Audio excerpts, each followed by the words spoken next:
My lawyer, Mr. Nance, has already informed you about my childhood and how I was raised growing up. Prosecution say it went smoothly and quickly. Postel is the second death row inmate to be executed. I believe that we performed the consciousness check. Now, of course, Bigger Stouffer was a bigger individual. This individual was much smaller. The sentence of Gilbert Postel has been carried out.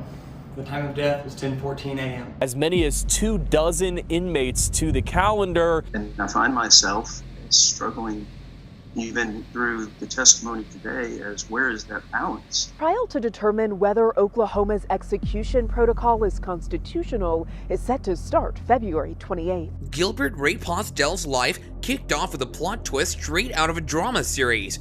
His mother hit the road when he was just a kid, leaving him to navigate life's maze on his own. Can you imagine that? Being abandoned at such a young age? Pretty tough break. But things took a nosedive real quick.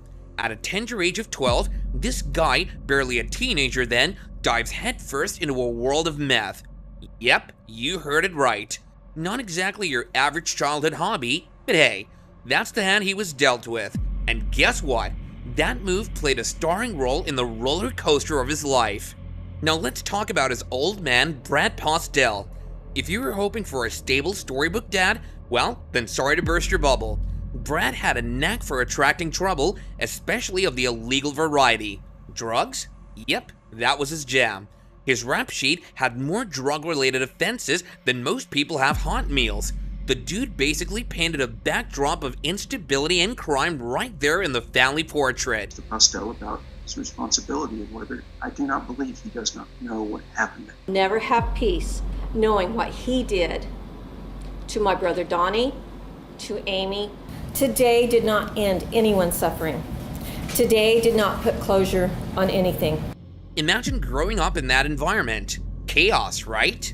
It's like Gilbert was stuck in a whirlwind of instability and shady dealings all before he could even get a driver's license. With a mom who hit the road and a dad dancing around the wrong side of the law, it's no wonder Gilbert found himself tangled up in a mess. That early exposure to meth and the tumultuous family scene. Talk about a recipe for a disaster. They say that our childhood shapes us, molds us into who we become. Well, in Gilbert's case, it seemed like life dealt him a hand that was pretty much stacked up against him from the get-go. It's wild how these early chapters in someone's life can set the stage for what's to come. For Gilbert, it was like he was born into a screenplay that was already written. Trouble seemed to be the co-writer of his story. The quadruple sling, Memorial Day 2005. Picture this, Memorial Day 2005. While most folks were probably firing up the grill or chilling out, Gilbert Ray Postel was brewing up a nightmare. He, along with his brother, father, as well as another person, cooked up the savage blitz attack that ended up shattering 4 lives. So what exactly fueled this tragedy? Hold on to your seat, because it's one wild and twisted tale. It all spun out of this wacky notion that one of the victims, Donna Swindle, was somehow to blame for a motorcycle crash that left Brad Postel, Gilbert's father, all banged up. Now here's the kicker. There wasn't a smidge of evidence linking Swindle to the crash, but hey, logic wasn't exactly a part of this equation. What followed was chilling. They corralled these poor souls, making them kneel before a tragedy struck. Gilbert, wielding an AK-47, unleashed over 30 rounds, painting a gruesome canvas of violence and terror. It's the stuff that nightmares are made of, right?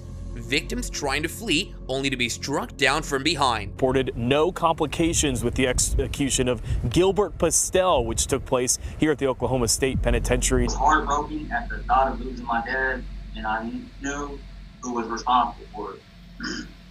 Trial to determine whether Oklahoma's execution protocol is constitutional is set to start February 28th. The sheer horror of it all is just bone-chilling. It's like something out of a twisted movie plot, except tragically, it was all too real. Lives were lost, families shattered, and the ripple effect of that dark day probably echoed for years. The thing is, you would think that a motorcycle accident, with accident being the key here, wouldn't spiral into this kind of madness. But sometimes, the human mind takes the scenic route to crazy town, and this was a prime example. Gilbert's actions that day weren't just tragic, They were a stark reminder of how a misguided belief fueled by rage and probably a cocktail of other things can lead to unspeakable horrors. It's a grim tale that leaves you questioning how things spiraled so wildly out of control. Legal proceedings and sentencing. Once the dust settled from that harrowing Memorial Day bloodbath, the wheels of justice started spinning.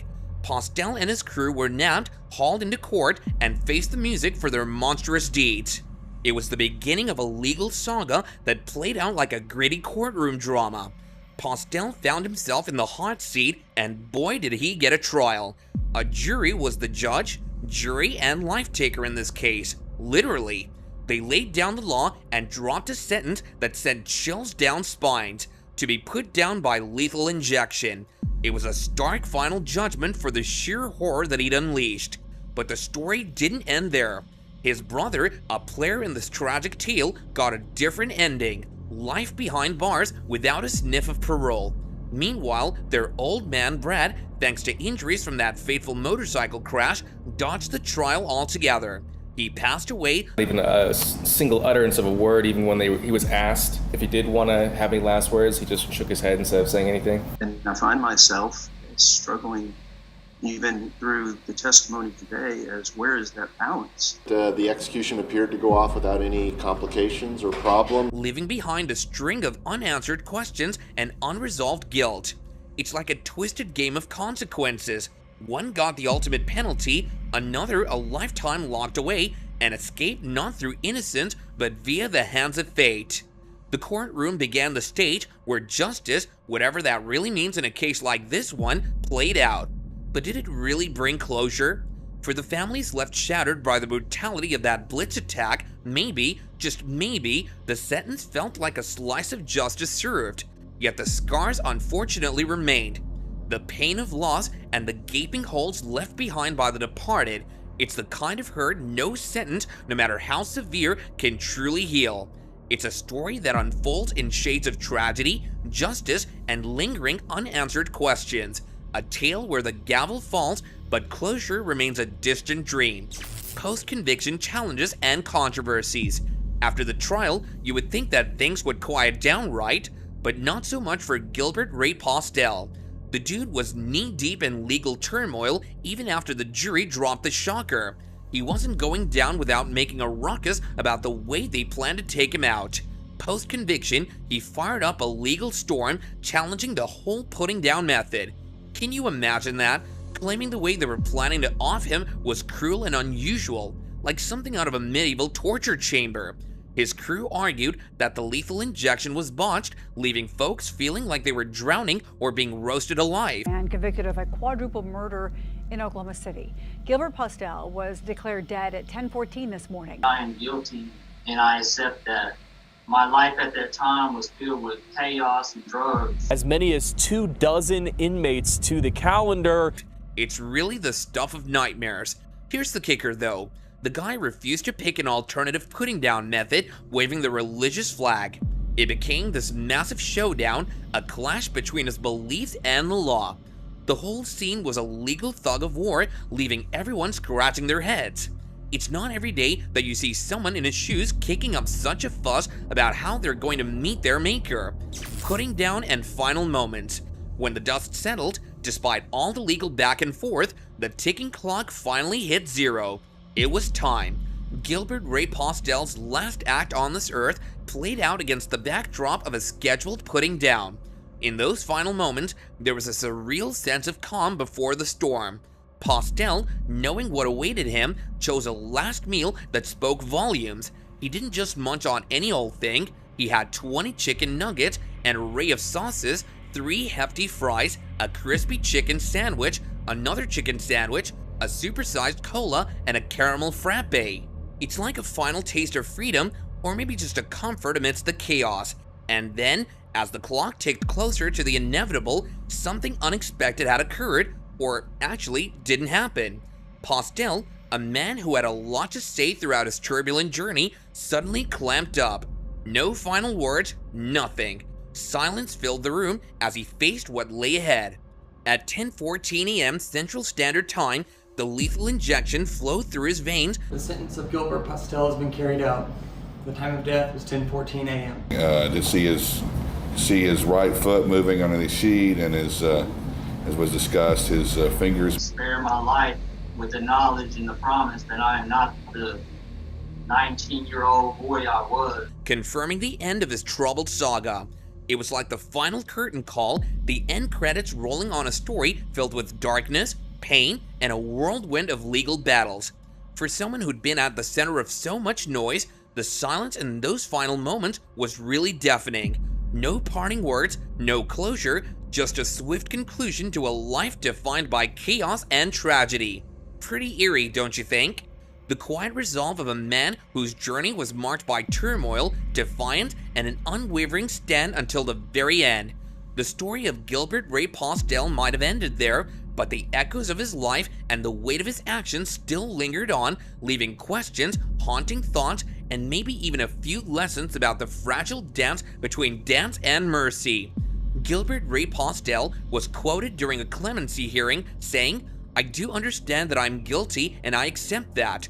There's nothing more that I know to say to you all than I am truly sorry for what I've done to all these families."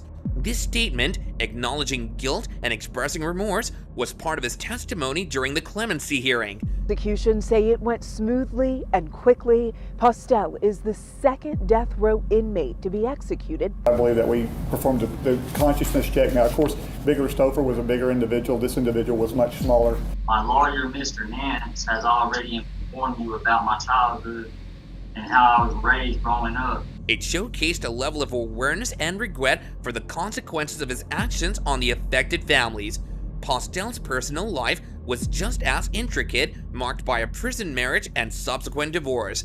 Engaged at his putting down, it mirrored the complexity of his relationships amidst the gravity of his crimes, revealing the intertwining of personal connections with the weight of his actions. And that about does it for this video. See you next time, and bye for now.